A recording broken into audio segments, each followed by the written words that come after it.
Frères et sœurs en Christ, en ce 4e jour de notre neuvaine à l'Esprit Saint, je vais m'entretenir aujourd'hui avec vous sur le don de la force. Et ce don de la force n'est pas la puissance physique ou la capacité physique de la personne pour pouvoir dominer ou transformer les choses ou pour pouvoir frapper les autres, comme on peut le dire, mais plutôt c'est un don que l'Esprit de Dieu nous apporte. Ce don peut être encore vu comme la fortitude, le don de la fortitude, le don du courage. Et cela nous permet en fait de dépasser nos peurs et de prendre des risques, d'oser, comme le pape François nous le dit. Le don de la force nous permet d'oser faire face à la réalité de la vie, d'oser confronter la réalité, faire face aux difficultés. C'est comme dans l'évangile d'aujourd'hui où Jésus dit à ses disciples, vous allez souffrir, vous allez connaître la souffrance, mais courage. Donc ayez cette force-là pour pouvoir tenir face à la persécution. Ayez cette force-là pour pouvoir résister au mal qui vous sera fait. Parce que la force de Dieu nous permet d'avancer. Et dans l'évangile de Saint Luc 24, verset 49, lorsque Jésus repart, c'est l'événement de l'ascension chez Luc, il dit à ses disciples de rester dans l'attente, d'être revêtus de la force d'en haut.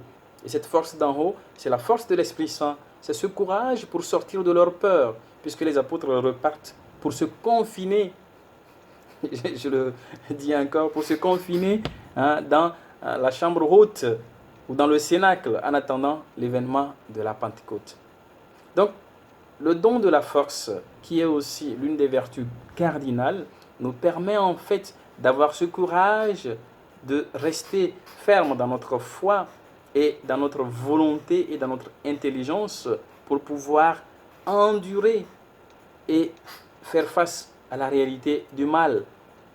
Lorsque nous regardons les difficultés des uns et des autres au quotidien, si nous n'avons pas le courage de tenir, donc nous manquons de cette force de l'Esprit Saint. Et Paul nous rappelle dans sa lettre aux Philippiens, chapitre 4, verset 13, je cite, que je peux tout par la force de celui qui me sauve, par la force de Jésus.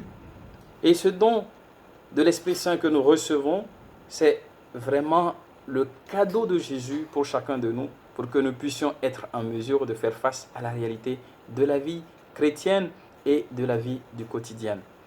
En ce jour, prions et demandons cette grâce, comme nous le chantons ou nous le chanterons à la Pentecôte dans le Veni Creator, ce couplet qui nous rappelle bien sûr « Enflamme-nous de ta lumière, emplis nos cœurs de ton amour, affermis toujours de ta force la faiblesse de notre corps. » Que l'Esprit Saint nous accorde cette force pour que la faiblesse de notre corps ne domine pas sur la vigueur de la grâce de Dieu qui nous a donnée.